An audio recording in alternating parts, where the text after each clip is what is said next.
Namaste to all.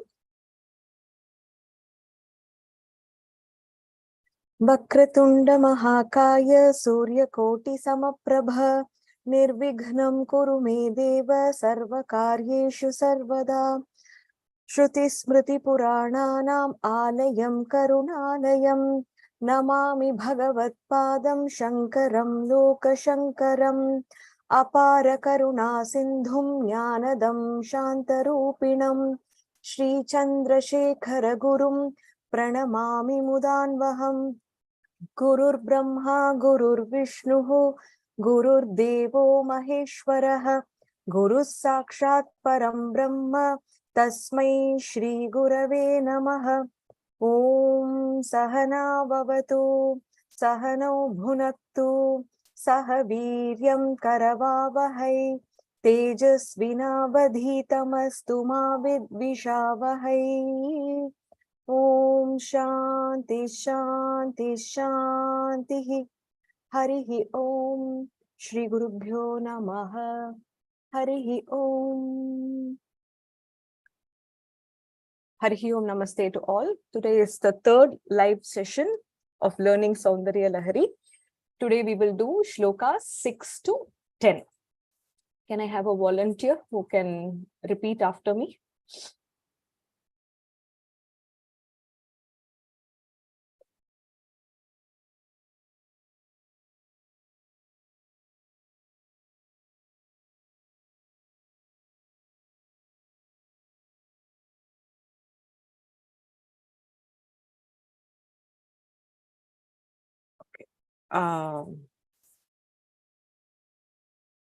You have to unmute yourself.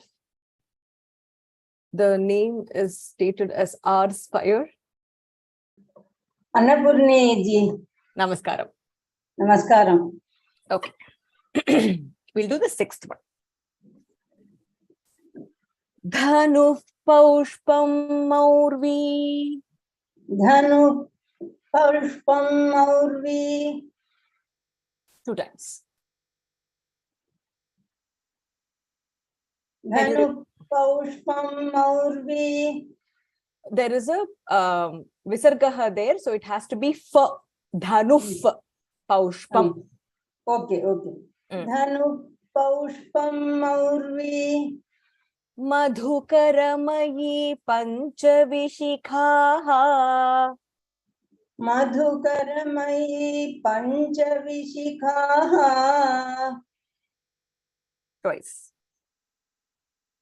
Madhukaramayi Panchavishikhaha. Dhanuf Paushpam Maurvi. Madhukaramayi Panchavishikhaha. Dhanu Paushpam Maurvi. Madhukaramayi Panchavishikhaha. Again. Dhanu Paushpam Maurvi. Madhukaramayi Panchavishikhaha. Vasanta Samanto. Vasanta Samanto. Vasanta Samanto. Malaya Marudayo Dhanarathah. Malaya Marudadyo Dhanarathah. Malaya Marudadyo Dhanarathah. Vasanta Samanto. Malaya Marudayo Dhanarathah. Vasanta Samanto. Malaya Marudhayo Dhanarathah. Sorry, go ahead, sorry. Vasanta Samanto. Malaya Marudhayo Dhanarathah.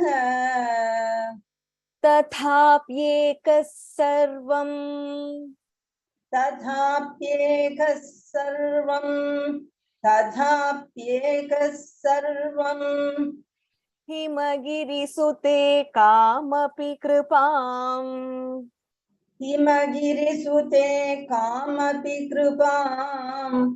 हिमगिरिसुते कामपि कृपाम् तथाप्येकः सर्वं हिमगिरिसुते कामपि कृपाम् तथाप्येकः सर्वं हिमगिरिसुते कामपि कृपाम् तथाप्येकः सर्वं हिमगिरिसुते कामपि कृपाम् Make sure you say eka.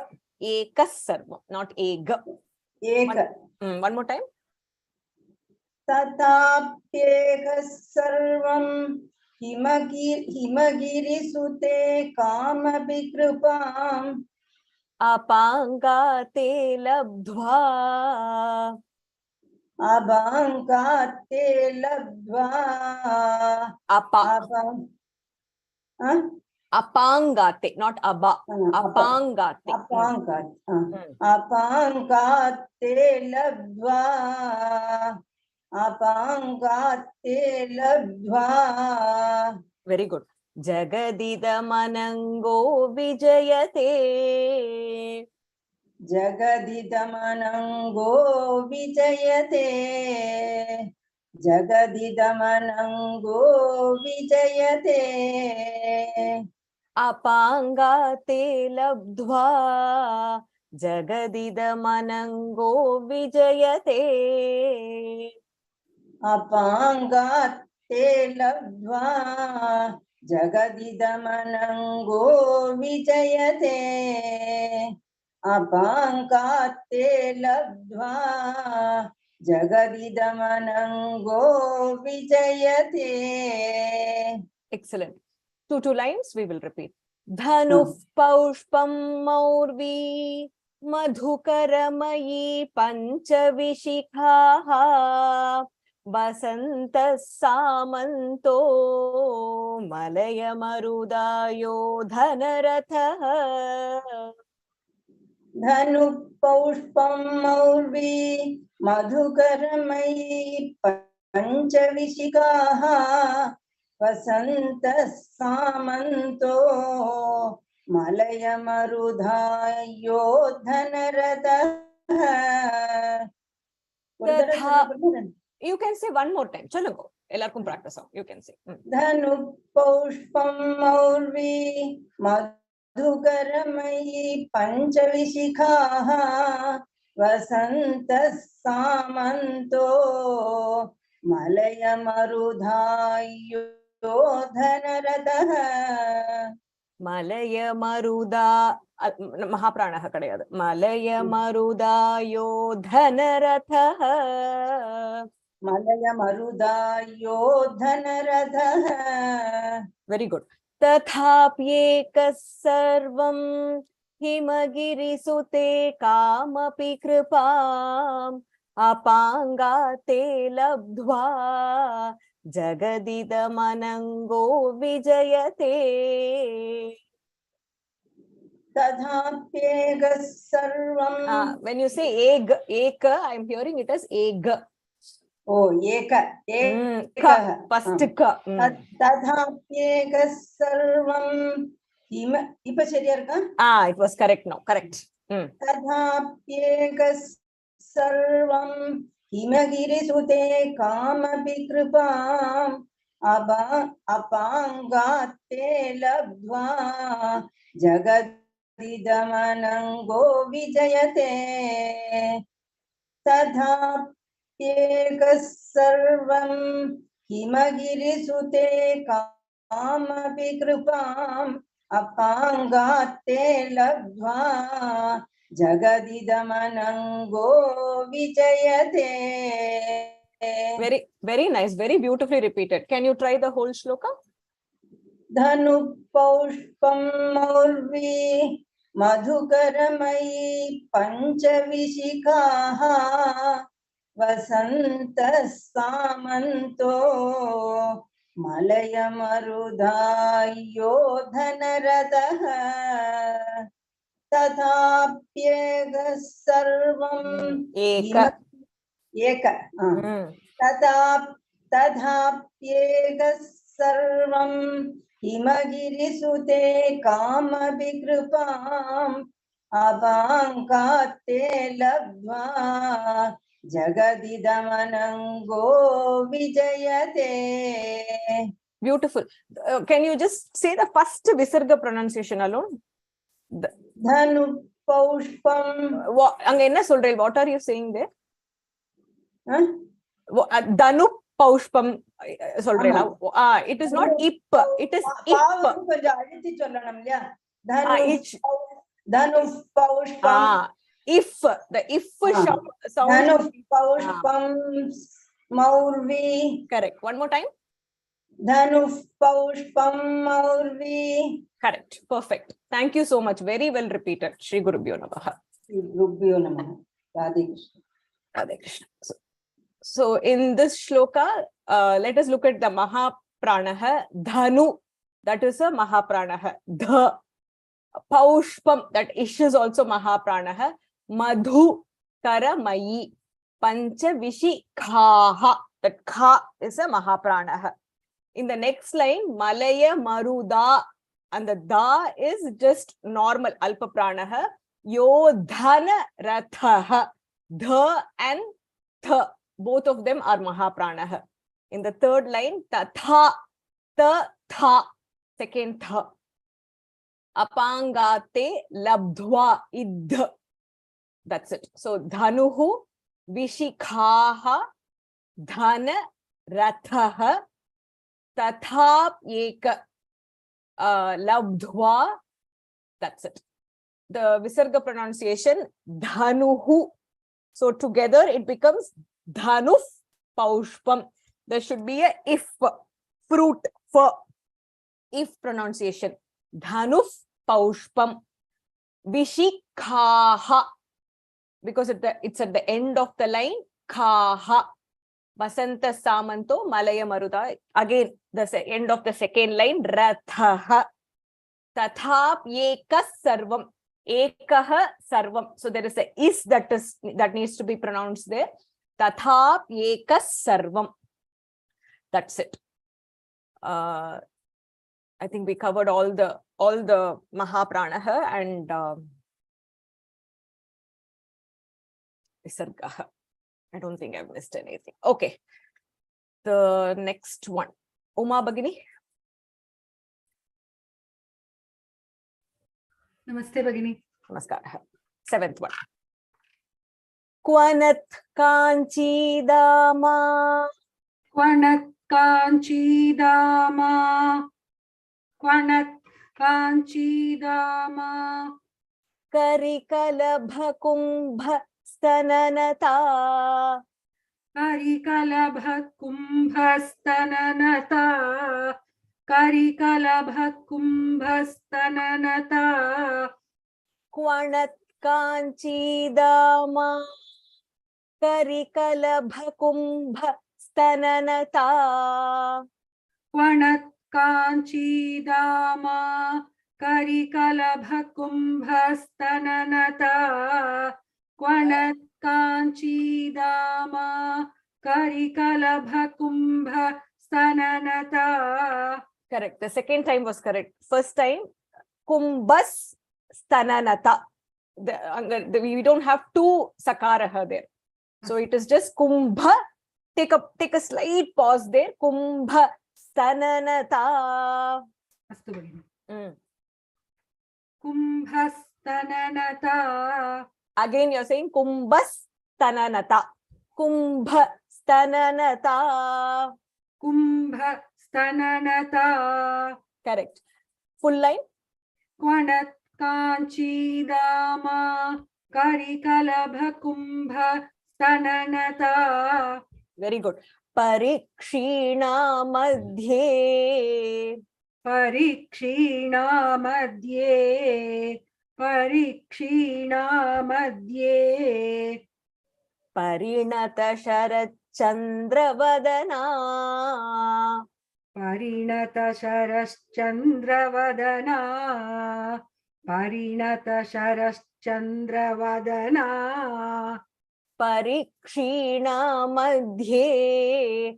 Parinata Sharat Chandravadana. परीक्षीणा मध्ये परिणतशरश्चन्द्रवदना परीक्षीणा मध्ये परिणतशरश्चन्द्रवदना. One second, but we have to take this call. Just give me a second.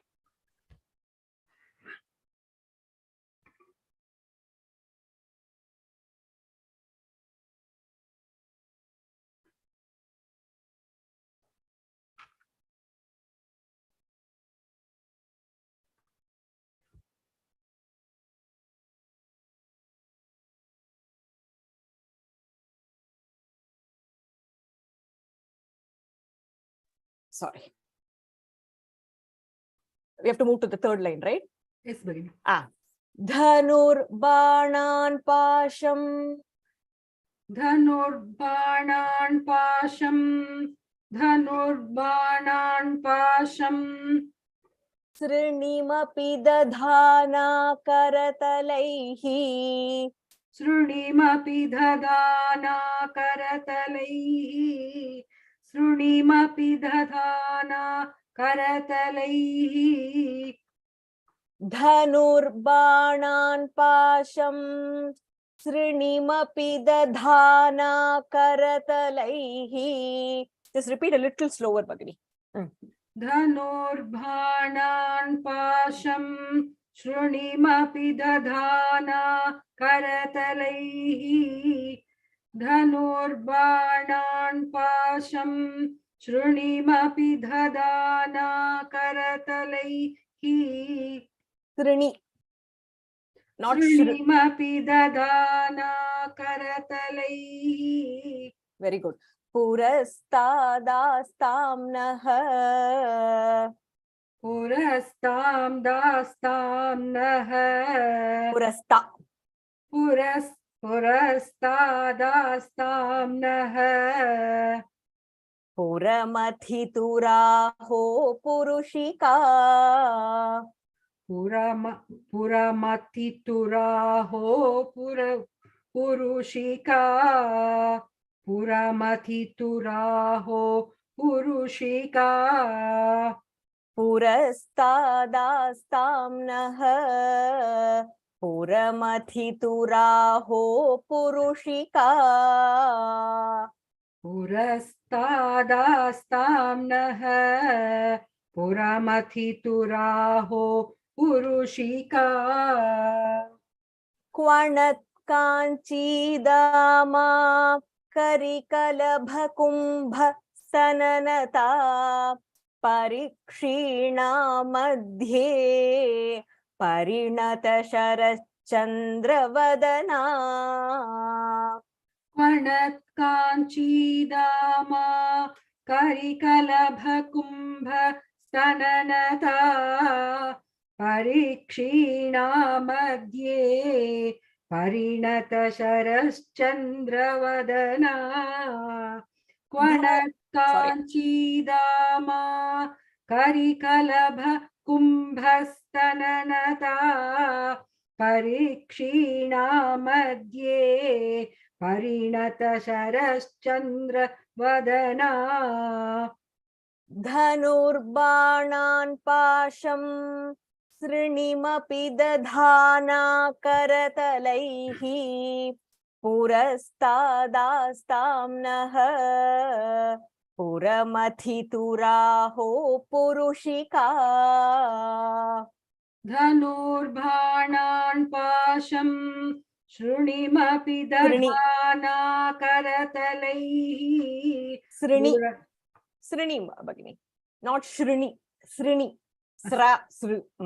धनुर्बाणान् पाशं शृणिमपि दधाना करतलैः पुरस्तादास्तां नः पुरमथितुराहो पुरुषिका धनुर्बाणान् पाशं शृणिमपि दधाना करतलैः पुरस्तादास्तां नः Puramati turaho purushika.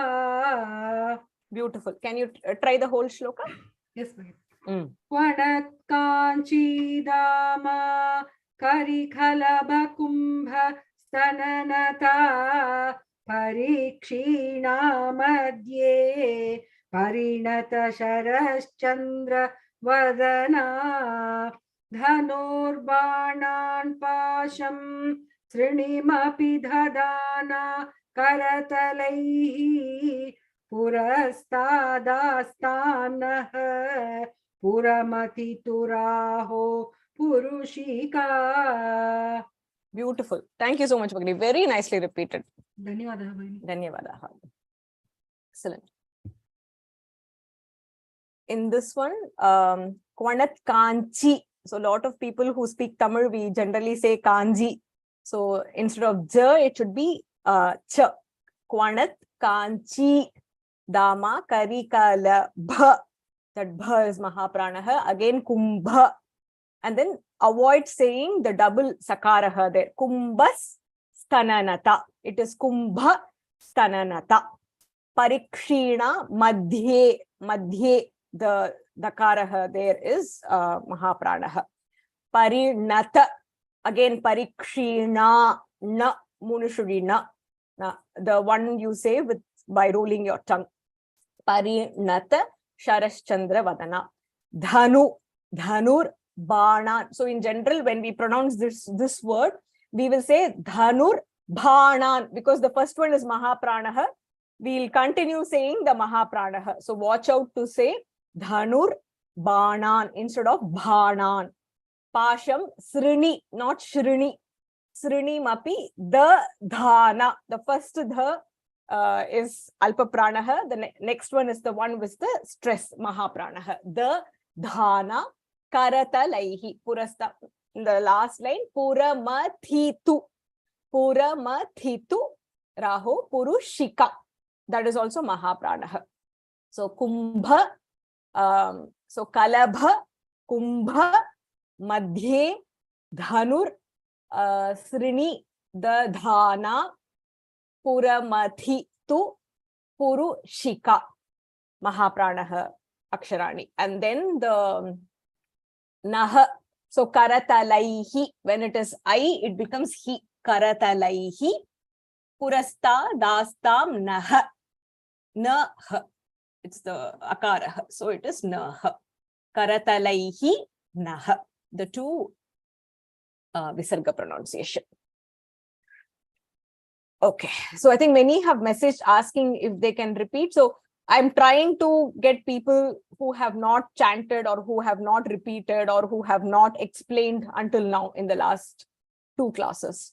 So hopefully everyone will get a turn one time or the other.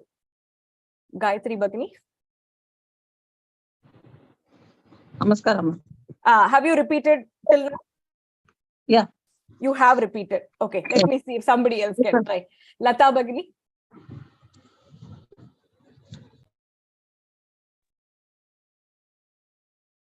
Yes, ma'am. Namaste. Have you repeated? Parivasharanam. Parivasharanam. Have you repeated till now? No, Leah? No, first. last time I learned. Last time I did. Oh, you repeated. Okay. I want Yeah. somebody who is not repeated till now. Let me see.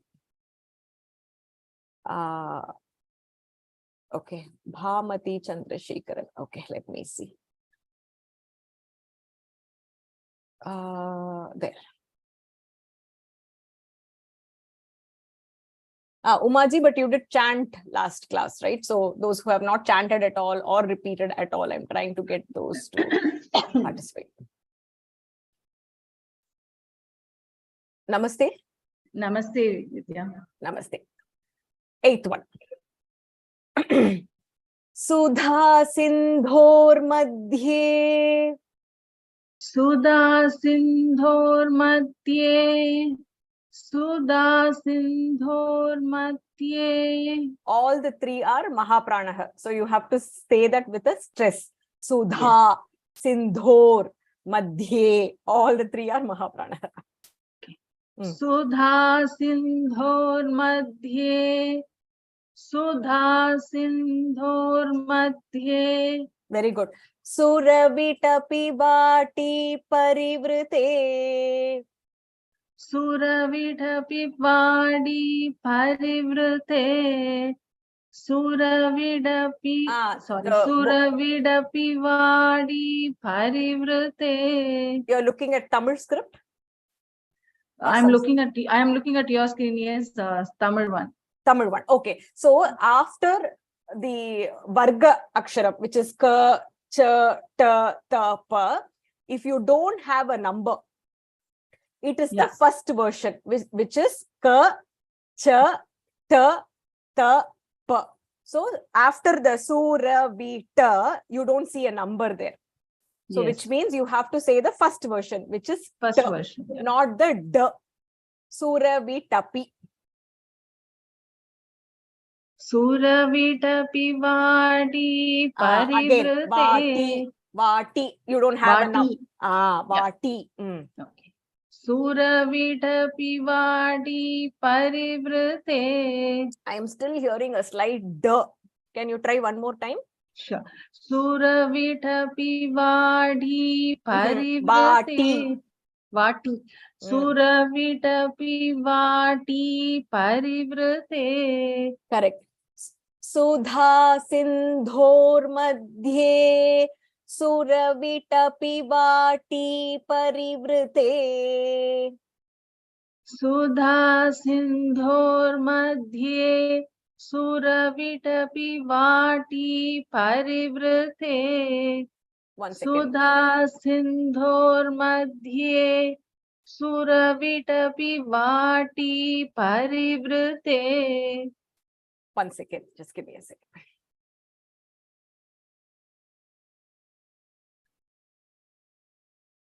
You want me to repeat again? No, just 1 second. People are messaging in the chat saying, I want to repeat. I'm just asking them to pause and not post. Okay. Give me a second.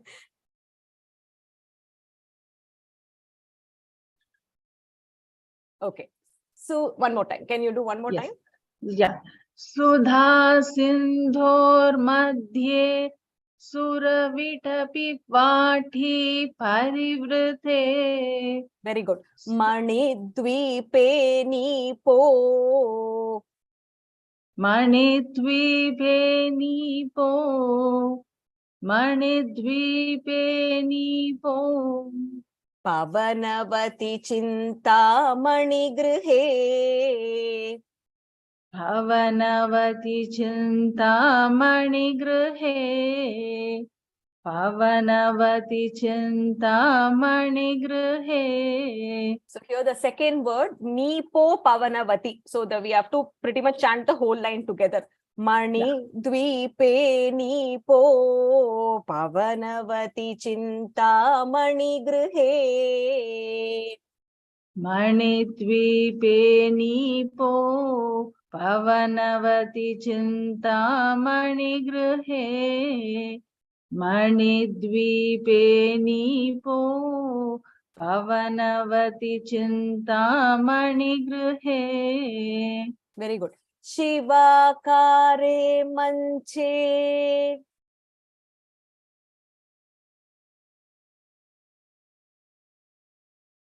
Hello? Did I lose you? Am I audible?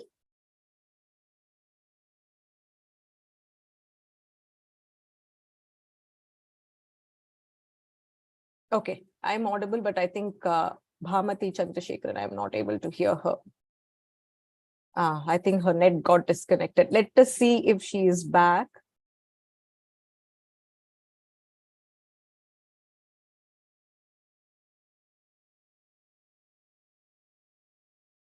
Okay.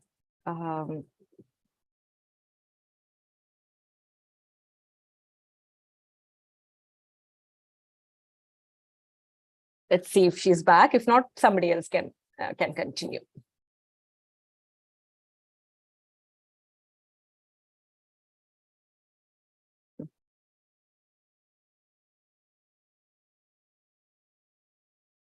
Can you unmute?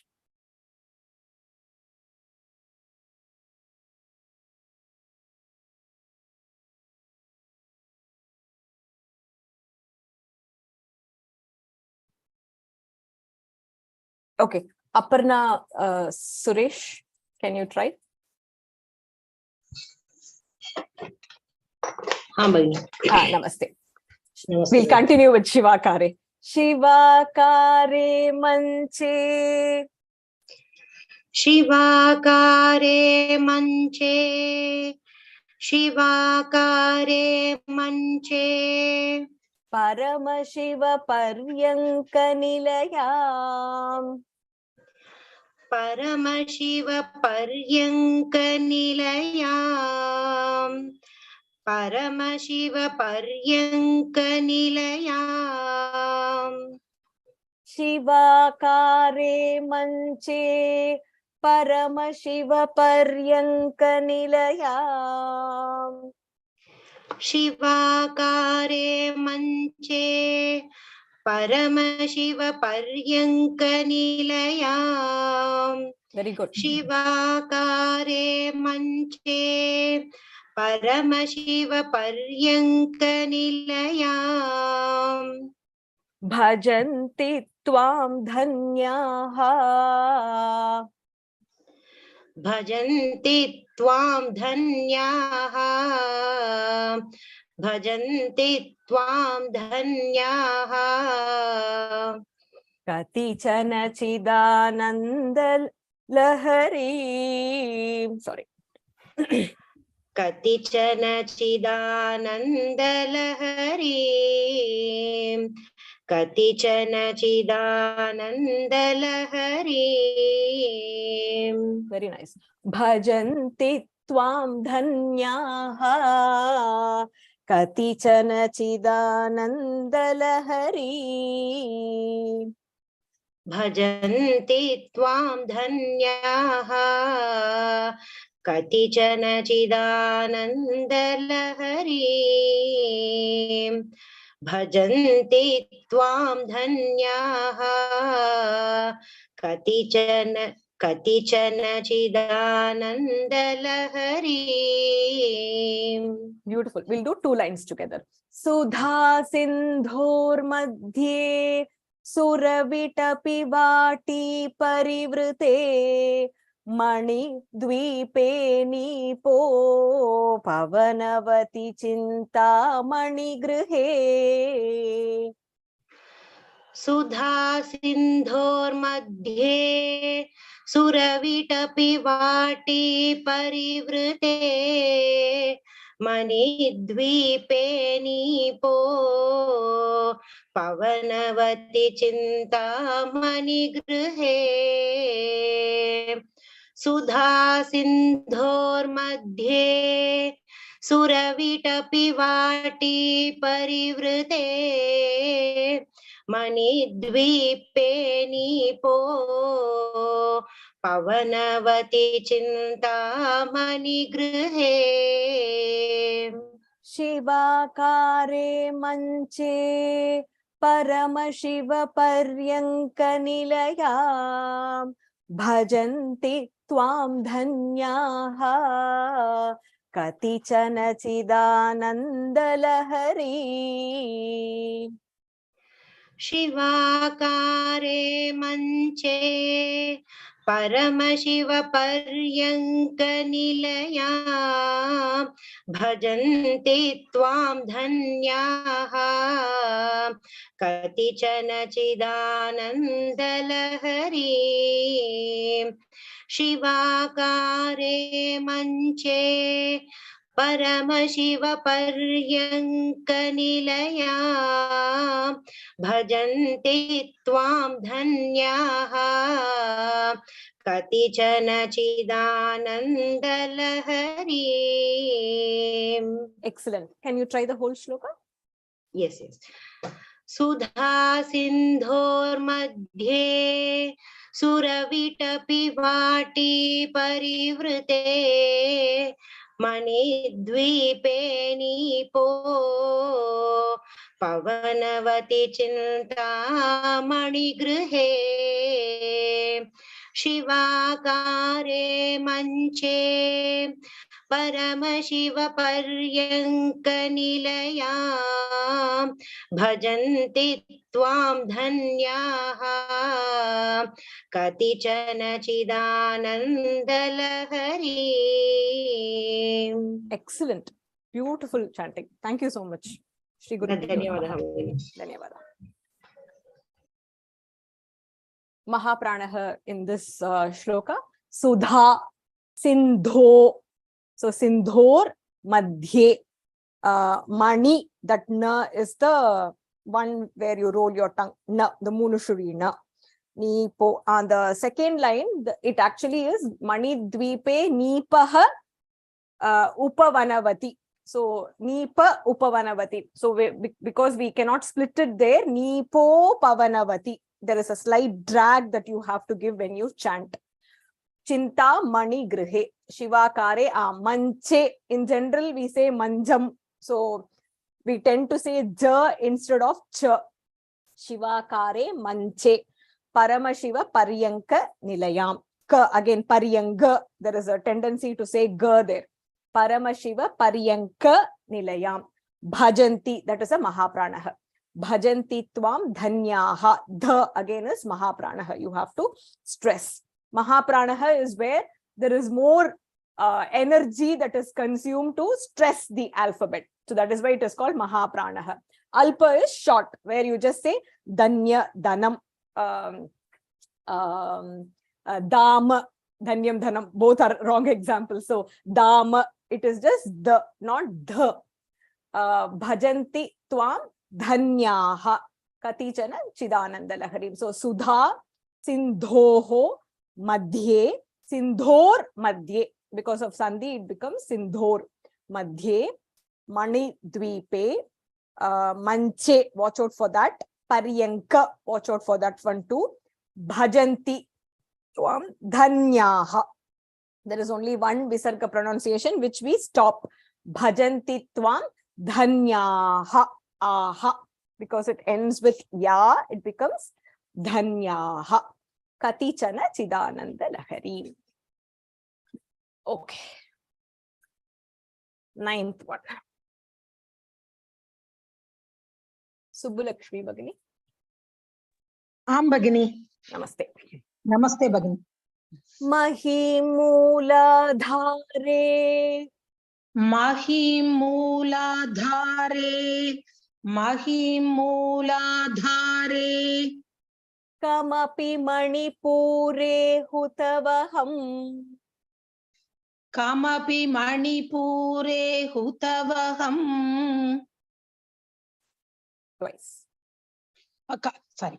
Kamapi Manipure Hutavaham. Mahimooladhare. Kamapi Manipure Hutavaham. Mahimooladhare. Kamapi Manipure Hutavaham. Mahimooladhare. Kamapi Manipure Hutavaham.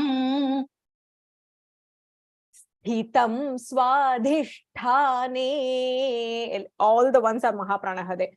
Hitam Swadhishthane. The Ishtha. All are Mahapranah. Sthitam swadhisthane. Sthitam swadhisthane. Hridi Marutamakashamupari. Hridi Marutamakashamupari. Hridi Marutamakashamupari. The end re is Hrasvam. So you have to shorten it there. Hridi Marut. Go ahead. Hridi Marutamakashamupari. Hridi. Continue. We'll do the whole line together. Sthitam. Sthitam swadhishthane. Hridi marutamakashamupari. Sthitam swadhisthane. Hridi marutamakashamupari. स्थितं स्वाधिष्ठाने हृदि मरुतमाकाशमुपरि Very good. Manopi bhrumadhye. मानोऽपि भ्रूमध्ये मानोऽपि भ्रूमध्ये Sakalamapi bhitva kulapatham. सकलमपि भित्त्वा कुलपथम् सकलमपि भित्त्वा कुलपथम् Manopi bhrumadhye. Sakalamapi bhitva kulapatham. मानोऽपि भ्रूमध्ये सकलमपि भित्त्वा कुलपथम् One more time. मानोऽपि भ्रूमध्ये सकलमपि भित्त्वा कुलपथम् सहस्रारे पद्मे. सहस्रारे पद्मे सहस्रारे पद्मे सहरहसि पत्या विहरसे. सहरहसि पत्या विहरसे सहरहसि पत्या विहरसे सहस्रारे पद्मे. सहरहसि पत्या विहरसे. सहस्रारे पद्मे सहरहसि पत्या विहरसे सहस्रारे पद्मे सहरहसि पत्या विहरसे. Very good. Two lines at a time. Mahimooladhare kamapi manipure hutavaham. Sthitam swadhishthane hridi marutamakashamupari. महिमूलाधारे कामपि मणिपूरे हुतवहम् स्थितं स्वाधिष्ठाने हृदि मरुतमाकाशमुपरि महिमूलाधारे कामपि मणिपूरे हुतवहम् स्थितं स्वाधिष्ठाने हृदि मरुतमाकाशमुपरि. Very good. Manopi bhrumadhye sakalamapi bhitva kulapatham. Sahasrare padme saharahasi patya viharase. मनोऽपि भ्रूमध्ये सकलमपि भित्त्वा कुलपथम् सहस्रारे पद्मे सहरहसि पत्या विहरसे मनोऽपि भ्रूमध्ये सकलमपि भित्त्वा कुलपथम् सहस्रारे पद्मे सहरहसि पत्या विहरसे. Very good. Can you try the whole shloka? Yes ji. महिमूलाधारे कामपि मणिपूरे हुतवहम् स्थितं स्वाधिष्ठाने हृदि मरुतमाकाशमुपरि मनोऽपि भ्रूमध्ये सकलमपि भित्त्वा कुलपथम् सहस्रारे पद्मे सहरहसि पत्या विहरसे. Excellent. Beautiful chanting. Thank you so much, Shri Guru. Thank you so much. Gurubhyo Namaha. Shri Guru. Ninth shloka, the Mahapranah. Moola dhare mani na sthitam. So the first one is a tha and then it is a ta. First one is Mahapranah. Sthitam. Swadhishthane. Dha ishtha. All of them are Mahapranah. Swadhisthane. Bhru madhye. Bhru madhye. Bhitva. That is also Mahapranah. Bha. Kula patham. Tha. That's it. Mooladhare. Mani. Sthitam. Swadhisthane. Bhru madhye. Bhitva. Kulapatham. And that's it. We don't have Visarga in the shloka. Okay, the 10th one.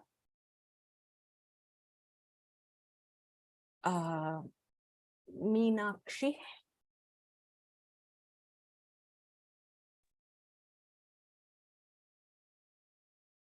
Ram Ram. Ram Ram. Ram Ram. Have you repeated till now? No. No. Okay. We'll do the 10th one. Yeah. Sudha dhara saraihi. Sudha dhara saraihi. Sudha dhara saraihi. Charana yugalantar vigalitaihi. Charana yugalantar vigalitaihi. Charana yugalantar vigalitaihi. Sudha dhara saraihi. Charana yugalantar vigalitaihi. Sudha dhara saraihi. Charana yugalantar vigalitaihi. Sudha dhara saraihi. Charana yugalantar vigalitaihi. Very nice. So the la can be either la or la. Sanskrit does not distinguish. So you can say yugalantar or yugalantar. Both mean the same. Prapancham sinchanti. Prapancham sinchanti. Prapancham sinchanti. Punarapi rasamnaya mahasaha. Punarapi rasamnaya mahasaha. Punarapi rasamnaya mahasaha. Mahasaha. Very good. Prapancham sinchanti. Punarapi rasamnaya mahasaha. Prapancham sinchanti. Punarapi rasamnaya mahasaha. Prapancham sinchanti. Punarapi rasamnaya mahasaha. Avapya swam bhumim. Avapya swam bhumim. Avapya swam bhumim. Bhujaganibha madhyushtawalayam. Bhujaganiba madhyushtawalayam. Bhujaganiba madhyushtawalayam. The bhas there are Mahapranah, so you have to stress.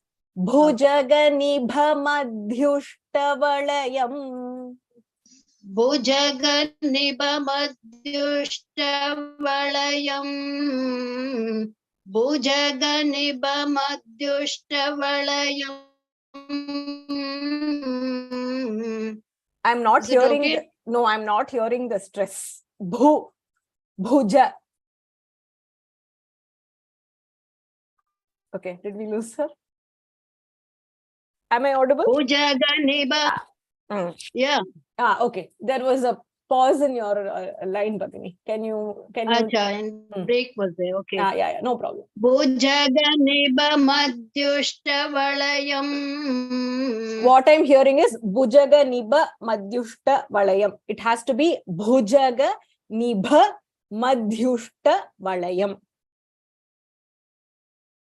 Bhujaganiba madhyushtawalayam. You have to practice the Mahapranah. Bhu. Can you say Bhu? Bhujaga. Bhujaganibamadhyushtavalayam. No, individually you're able to say bhu, but then when you're saying together, I'm only hearing bhujaga instead of bhujaga. Bhu. Bhujaganibamadhyushtavalayam. You have to practice that. Ava. Bhujaganibamadhyushtavalayam. Can you say it a little slower? Bhujaga. Bhujaganibha. No. Ah. The first one has to be a bh stress. Bhujaga. Bhujaga. I am still hearing bhujaga. Bhujaga. Correct. Bhu. Bhuja. Bhujaganibamadhyushtavalayam. Little better. You have to focus on the Mahapranaha. Avapya swam bhumim. Avapya swam bhumim. Avapya swam bhumim. Bhujaganibha madhyushtavalayam. Bhujaganibamadhyushtavalayam. Bhujaganibamadhyushtavalayam. Avapya swam bhumim. Bhujaganibha madhyushtavalayam. Avapya swam bhumim. Bhujaganibamadhyushtavalayam. Avapya swam bhumim. Bhujaganibamadhyushtavalayam. The bhumim, I'm hearing the bha. It sounds correct. Bhujaga nibha. Both of them practice pannikongo. Swamatmanam kritva. Swamatmanam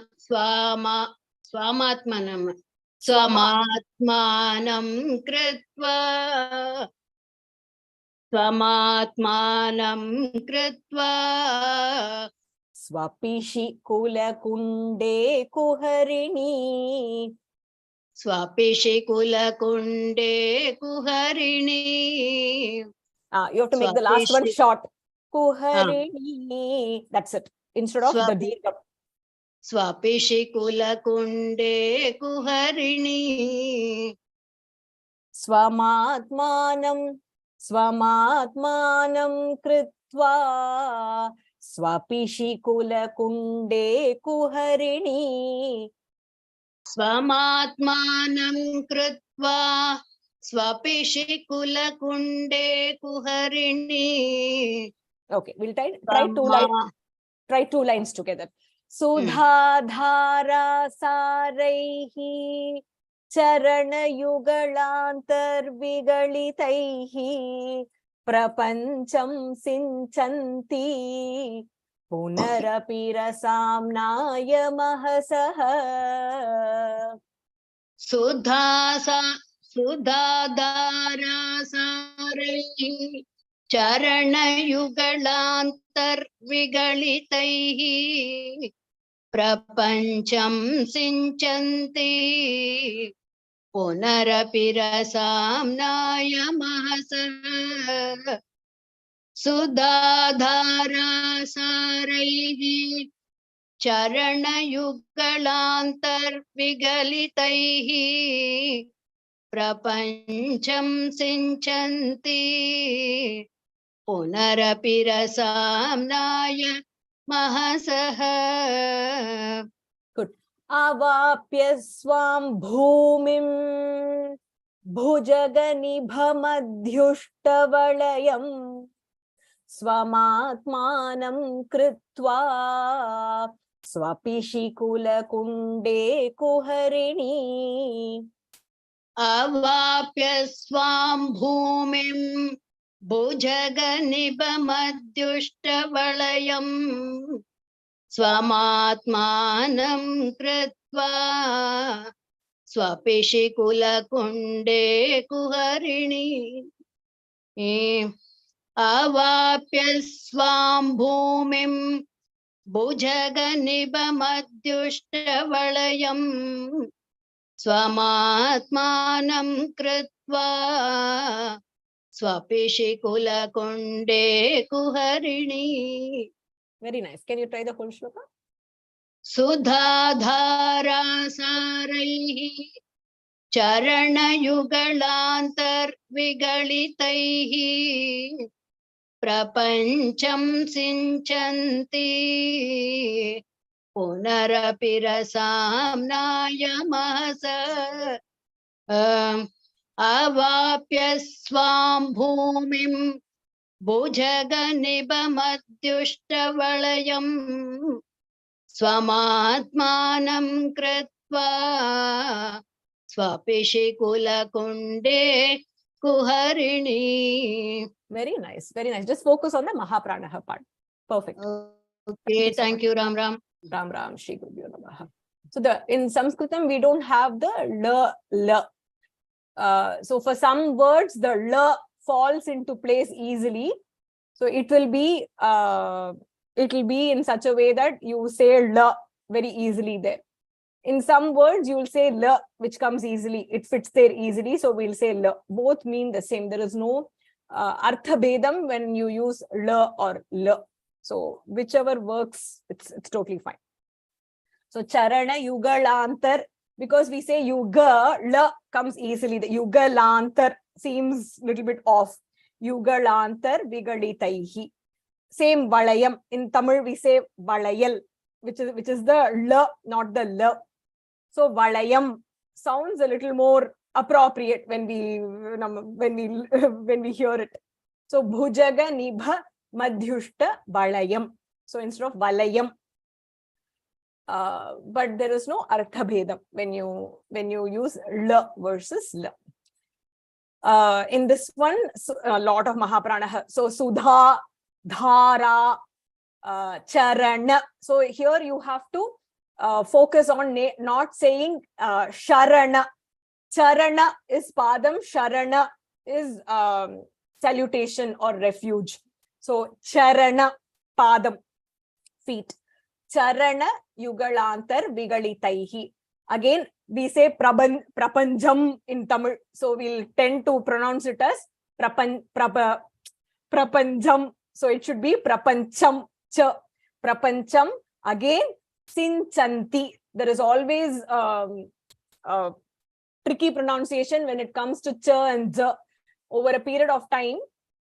Because in Tamil, we don't have the variety of cha available. The cha becomes ja somewhere, it becomes sa somewhere, sh somewhere. It is all the same.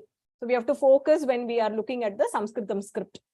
So prapancham, sinchanti, punarapi rasamnaya mahasaha, avapya swam. Again, bhumim, that has to be a Mahapranaha. Bha, bhujaga Mahapranaha, nibha Mahapranaha, madhyushta.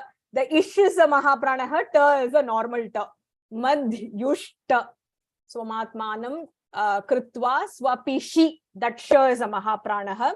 Kula kunde, rolling the tongue. Kuharini.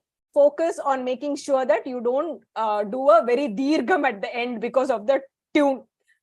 Even in fact, our chanting does not have a specific tune. It is just for the placement of the chandas that we have taken the up and the down for us to remember it easily. Kulakunde kuharini. Don't try to drag it there. Make it as Kulakunde kuharini. Just make it short there.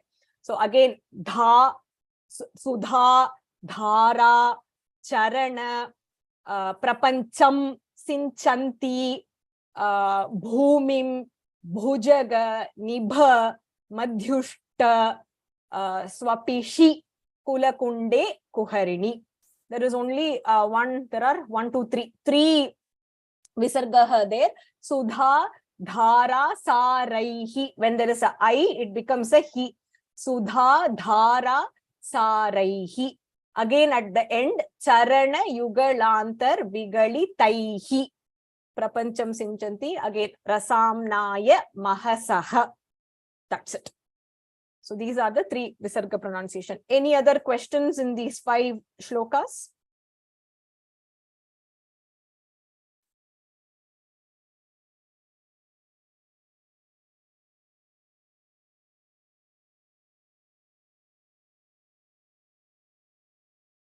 If you need any line or word repeated, just let me know and I will clarify.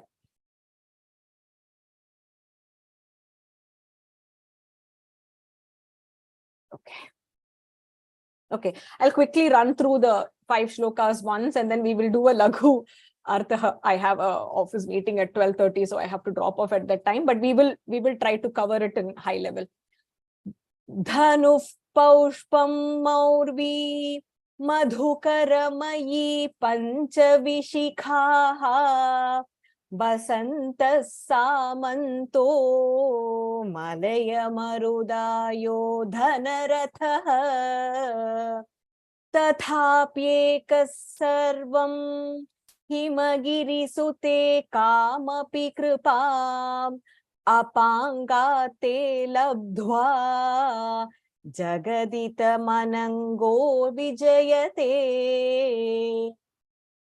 kvanat Kanchidama Karikalabhakumbha Tananata Parikshina Madhye Parinata Sharat Chandravadana Dhanurbanan Pasham Srinimapi Dadhana Karatalaihi Purastadastamnah Puramatituraho Purushika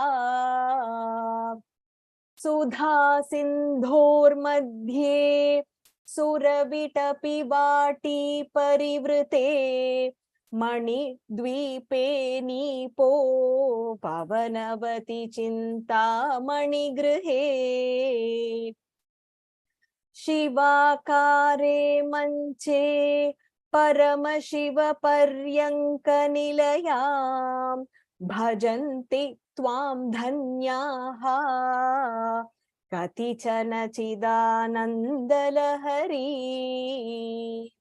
Mahimula Dhare Kamapi Manipure Hutavaham Hitam Swadhishthane Kridi Marutamakashamupari Manopi Bhrumadhye Sakalamapi Bhitva Kulapatham Sahasrare Padme Saharahasi Patya Viharase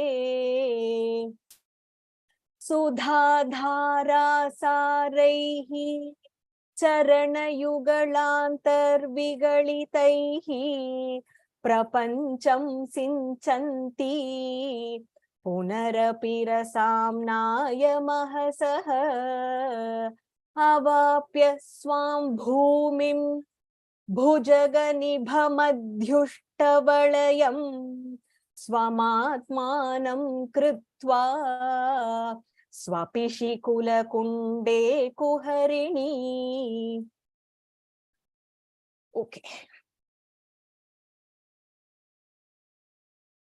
Okay, the 6th shlokam talks about Manmatha going into a battle or war. He goes as a person who is very weak. And in spite of being weak, he ends up being victorious in the war. How does that happen? That is the explanation of verse 6. Let us look at the Padachedam first and then we will do the quick meaning. Dhanuhu Paushpam Maurvi Madhukara Mayi Pancha Vishikhaha Vasantaha Samantaha Malaya Marut Ayodhana Rathaha Tatha Api Yekaha Sarvam Hima Giri Sute Kam Api Kripam Apang Gate Labdhva Jagat Idam Anangaha Vijayate. It talks about the weapons he carries in his hand. Dhanuhu Paushpam. The bow is made of a flower. Paushpam. Pushpasya Bhavaha, which is flower. Again, Pancha Vishikhaha. The 5 arrows are also made of flowers. The bowstring is nothing but a series of or a line of buzzing bees. Maurvi, the bowstring. Madhukaramayi, a string of bees, buzzing bees. The bow is made of flower. The arrows, the 5 arrows are also made of flowers. The bowstring is a string of or a series of buzzing bees. With him, he takes a Uparajaha, a person who goes along with him, Uparajam, as an ally or a minister. So his ally here, Vasantaha Samantaha Malaya Marut Ayodhana Rathaha. His minister or an ally is Vasantaha, the season Vasantaha.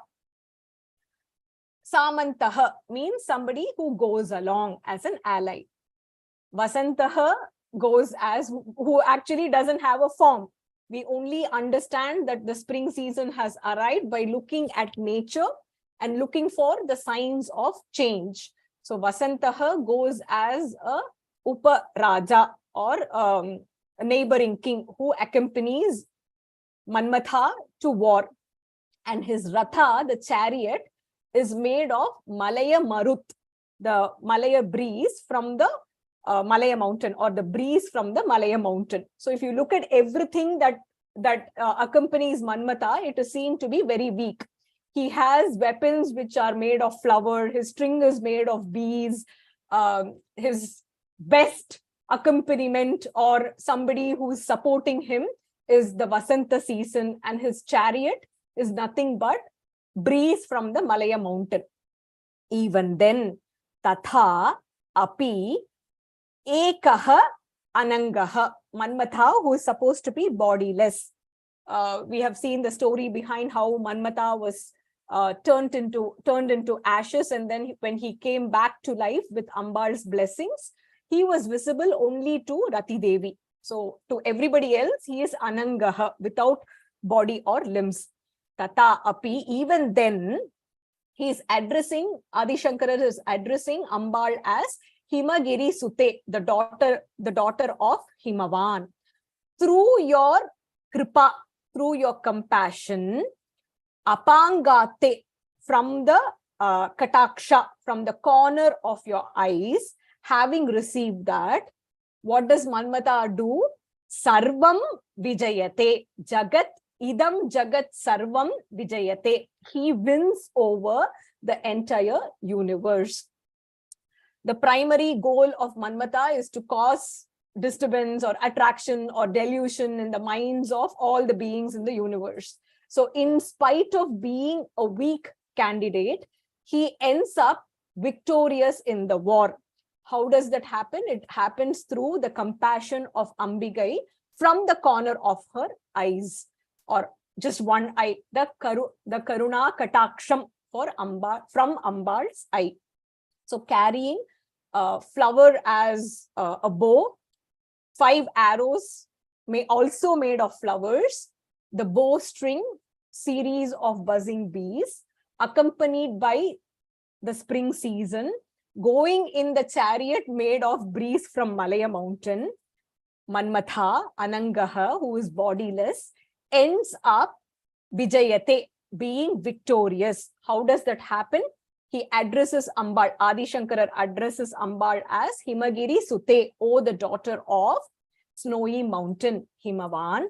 Through your kripa, from the corner of your eye, having obtained that, he becomes victorious in this war.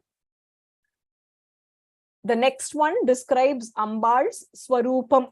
The Swarupa Varnane sort of starts in the 7th shloka. Starts with an ornament, which usually is the first thing anybody looks at.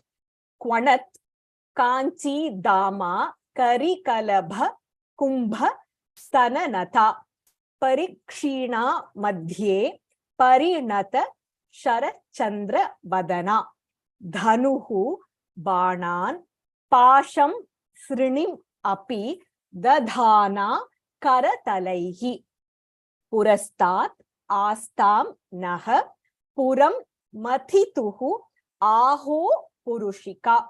He starts describing the ornament worn by Ambikai, and he specifically starts with the ornament that is worn around the hip. Kanchi Dama, Kwanat, made of tinkling bells. Kanchi, the one that is worn around the hip.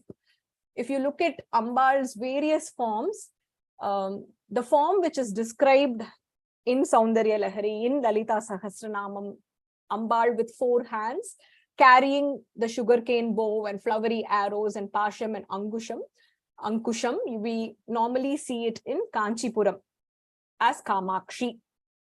And Kanchi is said to be the place where Ambal's hip part fell when Sati's body was chopped into pieces by Mahavishnu's chakra. So it is also considered to be the Madhya Bhagam of the entire universe. So Kwanat Kanchi Dama, specifically Shankara refers to Kanchi, which is the hip part of Ambikai. Dama, Dama means a string or a thread. Damodaran, name for Krishna because Yashoda, Ma Yashoda tied him with Dama in his Udaram or the hip. Kwanat Kanchi Dama, with tinkling bells, an ornament that is worn around your hip or your waist. Kari Kalabha Kumbha Stananata, describing Kari Kalabha, a young elephant that has a protruding frontal lobe. And here the comparison is with Ambal's frontal part or curved bosom. Kari Kalabha means a young elephant has a curved frontal lobe on its head. So Ambal's bosom is compared to that. However, Parikshina Madhye, Ambal's hip looks as though one questions the existence. Parikshina looks very thin, looks as though whether one questions the existence of her waist. On contrary, her face, Parinata, face is complete, Parinata, looking like Sharat Chandra Vadana. Vadanam is face. Chandra is moon, moon that shines in the sky during the Sharat Kalam, when the clouds are supposed to be, open and clear, and the moonlight is supposed to be extremely bright. So Ambal's face looks complete like the Sharat Chandraha. And the next line describes the various things or vastus Ambal carries in her hand. Karatalaihi, in her palms. Dhanuhu, sugarcane bow. It is understood she carries the sugarcane bow. Banan, she carries the 5 flowery arrows. Pasham, the noose. Srinim, the goat. Api, the dhanaha, holding. And then Adi Shankara makes a prayer request to Ambikai on behalf of all of us. He says, Naha, in front of us. He doesn't say in front of me. And what is the prayer request? Puraha Purastat, in front of me. Astam Naha, let her give the darshan. May she dwell in front of us. And then he qualifies Ambikai with a beautiful description. He says, Pura Mathituhu Aho Purushika. Puram Mathituhu, the one who destroyed the Muppurangal, the 3 flying cities. To him, Ambikai is like the I consciousness, indicating Ahankaram. So Shiva sort of feels that he can definitely win over the entire world. He can perform his duties and actions with ease because he has Shakti in him or along with him. Shakti is the I part of Shiva. So wearing an ornament around the waist made of tinkling bells, having a bosom compared to the protruding frontal lobes of a young elephant. She has a lean waist and a fully developed face that resembles the autumnal moon, carrying a sugarcane bow, arrows made of flowers, a noose and a goad, which she bears in her hands, the palm of her hands, Karatalaihi. The prayer request by Adi Shankara, he says, may she dwell in front of us. May she give us her darshan. And the qualifying description for Ambikai, she who is the eye consciousness of the destroyer of the 3 cities of the demons, indicating Lord Shiva. 8th one describes Ambikai's Vasasthanam, the place where she dwells or lives. Padachedam, Sudha Sindhoho Madhye Sura Vitapi Vati Parivrite Mani Dvipe Nipa Upavanavati Chintamani Grihe Shiva Akare Manche Parama Shiva Paryanka Nilayam Bhajanti Tvam Dhanyaha Kati Chana Chit Ananda Laharim Sudha Sindhoho Madhye, in the middle of the ocean that is made of nectar, the supreme nectar ocean, and in the middle of that, Sura Vitapi Vati Parivrite, Parivrite, which is surrounded by Sura, divine, Vitapi, divine trees, Vati, a garden that is made of divine trees. Ambal resides in the middle of nectar ocean, which is surrounded by a garden or a park made of divine trees. Mani Dvipe, in a gem-like island. Nipa Upavanavati, Nipa means the Kadamba trees. Even in Lalita Sahasranamam, we know Kadamba Vanavasini, referring to the city of Madurai. Persist in a garden that is made of Kadamba trees. Upavanam, a garden. Nipa, that is made of Kadamba trees. And her house is described as Chintamani Grihe, a house that is made of Chintamani, wish-yielding gem, residing in the middle of the nectar ocean, surrounded by a park of divine trees in a gem-like island, containing a garden of Kadamba trees, in a house that is made of Chintamani gem. Now we are entering the house which is in Chintamani Griham. Where does Ambal reside? Shiva Akare, the Shakti triangle of the Sri Chakra, or the cot that has 3 legs shaped like the Shiva. Manche, which is a cot or a bed. Parama Shiva, Paryanka Nilayam, she resides along with Parama Shiva or Kameshwara. Bhajanti Tvam Dhanyaha, Bhajanti Tvam Dhanyaha, the one who worships you is indeed blessed. Indeed, he has the opportunity to worship you, to praise you, to express devotion to you. However, among those, Kati Chana, only a few experience Chit Ananda Lahari, the wave of intellectual bliss. The catch here is only a few who have done punya in the previous janmas, previous births, get an opportunity to pray to her or worship her, like stated in the first shloka. And among those, only a few get an opportunity or get the blessing to experience the wave of intellectual bliss. The catch is that when we pray to Ambal, we need to be completely there. And the prayer request that we make to her, the japa that we do, her beauty that we experience has to be nishkamyam, without any desire. Only then a person gets the opportunity to experience Ambal in Purnatvam. So only a few who pray to her have the opportunity or the blessing to experience the wave of intellectual bliss.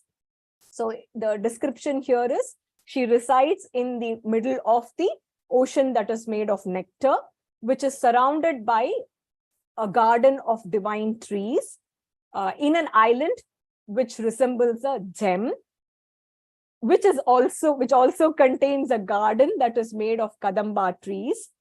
And then we step into her house, which is made of chintamani, the wish-yielding gem. Inside the house, she resides on a bed or a cot, which is shaped like a triangle in the middle of the Sri Chakra. And with Paramashiva or Kameshwara, and the one who worships you.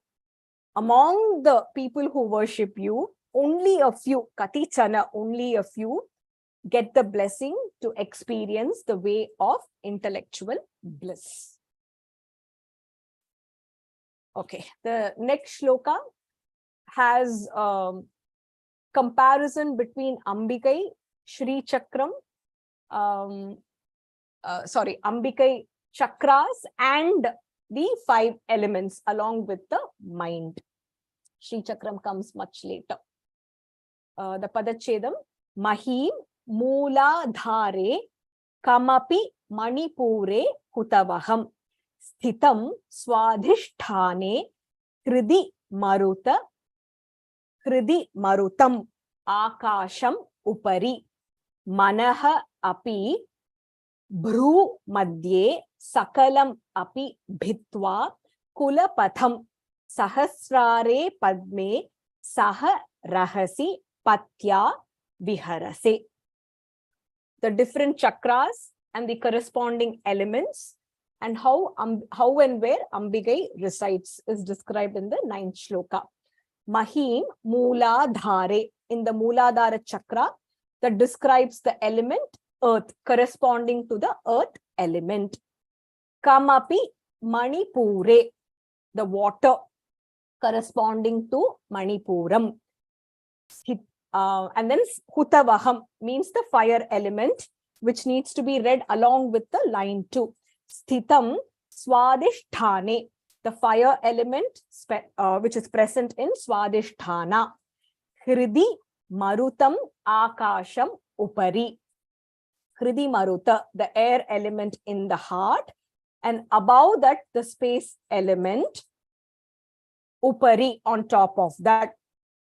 So here we have the earth corresponding to Mooladharam, Manipuram corresponding to water, fire corresponding to Swadhishthanam, the heart corresponding to the air, and Akasham corresponding to Vishuddhi, which is understood here because it says Upari, the chakra which is above that, which is Vishuddhi. And the 6th one, the Agnya chakra, relates to Manaha, which is the mind. Manaha Api Bhru Madhye, in between the eyebrows, which is the Agnya chakra. Sakalam Api Bhitva Kulapatham, having passed through the Kulapatha or the Sushumna Nadi. We saw the detailed description of how Ambal starts from Mooladharam and reaches Sahasraram, clearing each of the Granthi or the knot. Brahma Granthi, Vishnu Granthi, Rudra Granthi, and then she reaches Agnya and then goes to Sahasraram.